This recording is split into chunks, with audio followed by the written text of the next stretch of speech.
Good morning students. In the previous class we have done the resultant of two coplanar collinear forces, and next is resultant of two forces acting in inclined direction. So there are two methods to determine the two forces acting in inclined direction. So they are, first is parallelogram law of forces and second is triangle law of forces. So first is parallelogram law of forces. So according to this law, if two forces acting simultaneously on a body are represented in magnitude and direction by the two sides of a parallelogram drawn from a point, then their resultant is represented in magnitude and direction by the diagonal of the parallelogram passing through that point. So there are two forces F1 and F2 acting on a body. They are represented by the sides OA and OB of this parallelogram OACB. Then according to this law, the resultant force R is represented by the diagonal OC passing through this O. Now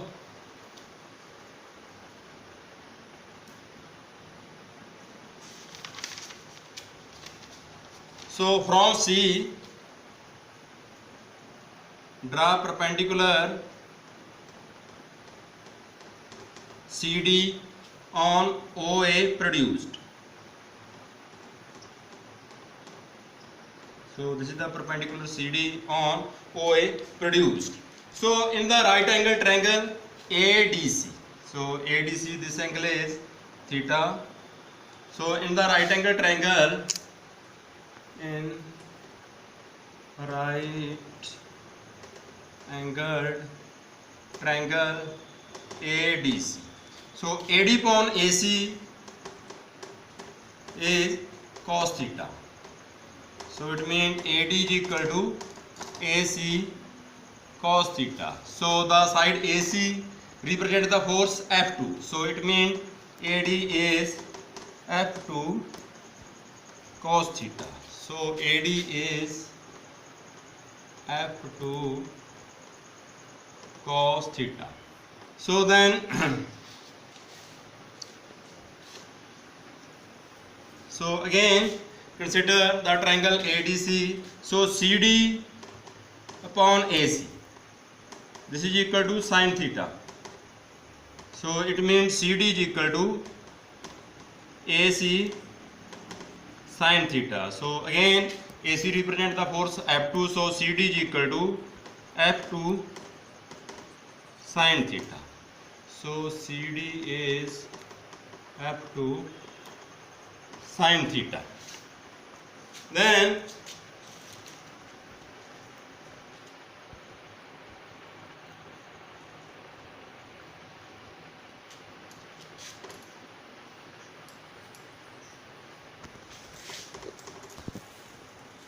now from the right angle triangle ODC, so consider the right angle triangle.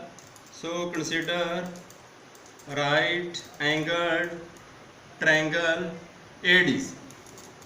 Now from this right angle triangle ADC, OC square. So OC square is equal to OD square plus CD square.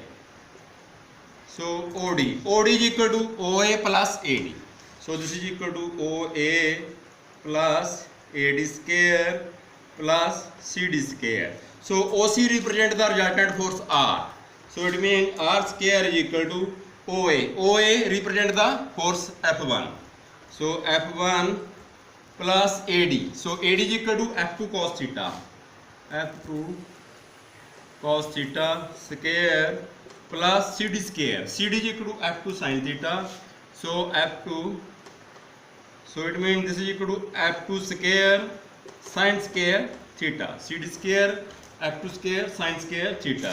So this is equal to F1 the square plus F2 square cos square theta plus 2F1 F2 cos theta plus F2 square sin square theta.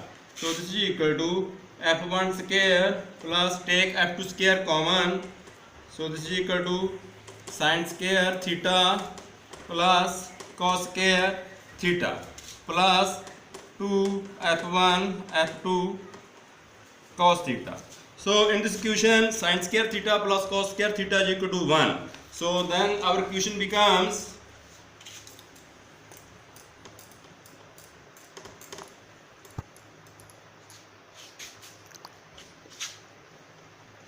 r square is equal to f1 square plus f2 square plus 2f1 f2 cos theta. So it means r is equal to f1 square plus f2 square plus 2f1 f2 cos theta under root. So it means this equation gives the resultant r.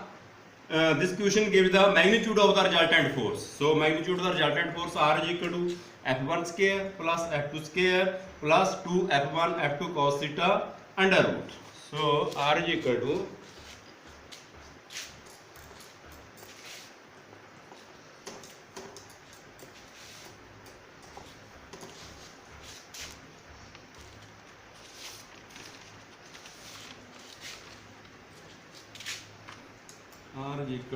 f1 square plus f2 square plus 2 f1 f2 cos theta under root.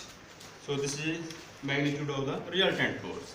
So then to determine the direction of the resultant force, so let alpha is the angle. Alpha is the angle which the resultant force r makes with f1. So this is force f2. So then tan alpha. So then tan alpha is equal to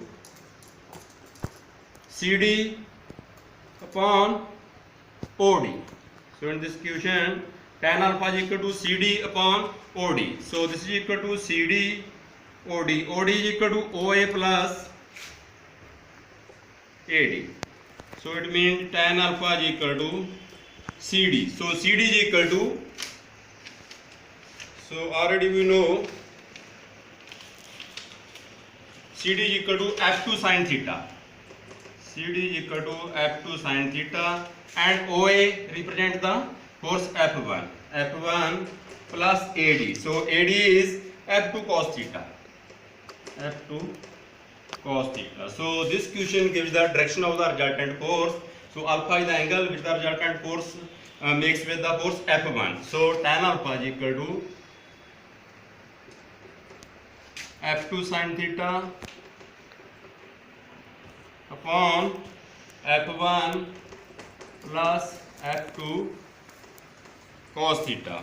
So the first equation gives the magnitude of the resultant force and the second equation gives the direction of the resultant force according to parallelogram law of forces. So there are some cases. So first is if theta is equal to 0. Theta is equal to 0, that it means the two forces F1 and F2 act along the same straight line. Theta is equal to 0 means the two forces act along the same straight line. So putting theta is equal to 0 in this equation.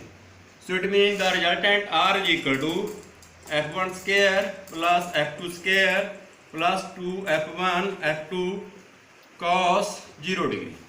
So this is equal to F1 the square plus F2 square plus 2 F1 F2. So cos 0 is equal to 1. So this is equal to R is equal to F1 plus F2 whole square under root. So it means the resultant force R is equal to F1 plus F2. So when the two forces act along the same straight line, theta is equal to 0, then the resultant force R is equal to F1 plus F2. And the second case is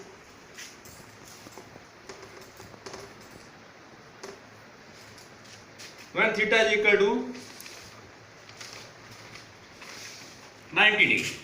Second, theta is equal to 90 degree. So it means the two forces F1 and F2 they act at right angles. So this is the force F1. So this is the force F2. So theta is equal to 90 degree means this is theta 90 degree.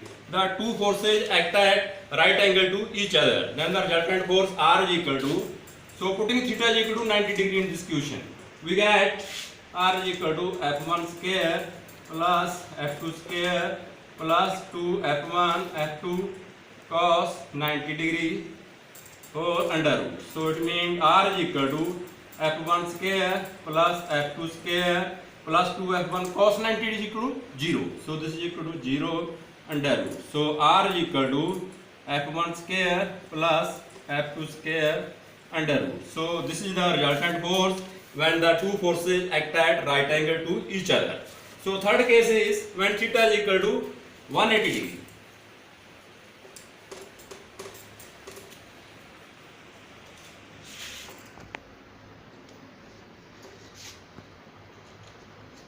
Third, theta is equal to 180 degree.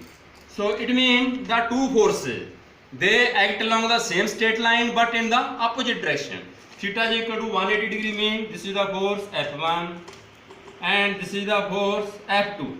So these are the two coplanar concurrent forces and the angle theta. This is the angle theta. Theta is equal to 180 degree. It means the two forces act along the same straight line but in the opposite direction. So putting theta is equal to 180 degree in this equation, we get R is equal to resultant force. This is equal to F1 square plus F2 square plus 2 F1 F2 cos 180 degree under root. So R is equal to F1 square plus F2 square plus 2 F1 F2 into minus 1 because cos 180 degree is equal to minus 1. So the resultant force R is equal to F1 minus F2 whole square under root. So R is equal to F1 minus F2. So this is the resultant force when the two forces act along the same straight line but in the opposite direction. And the resultant force will act in the direction of the greater force. So the resultant force act will in the direction of the greater force. So then next is, so in applying the parallelogram law of forces,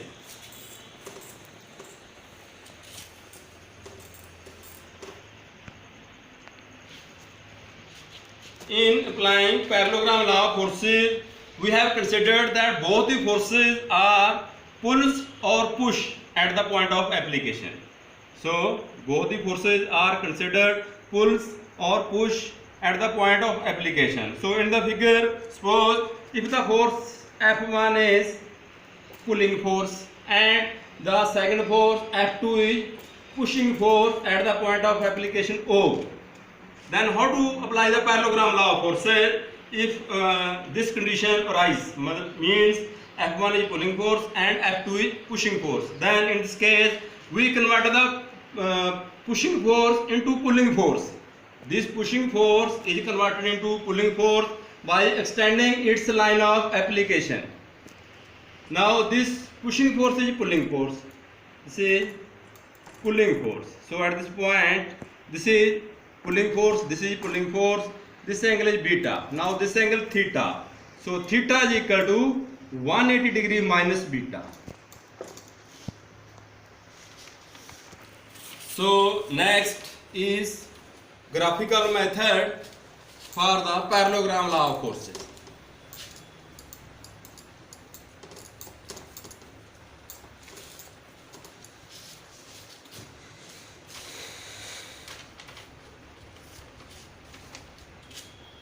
Graphical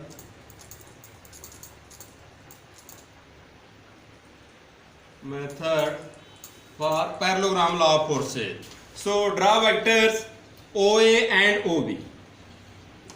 This is the vector OA, represent the force F1, and vector OB represent the force F2.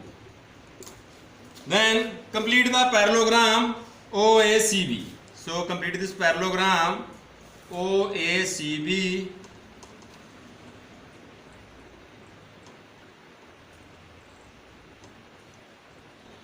by complete this parallelogram OACB by drawing AC parallel to OB and BC parallel to OA. Then the resultant force is given by the OC. So the vector OC represent the resultant force in magnitude and direction. Thank you.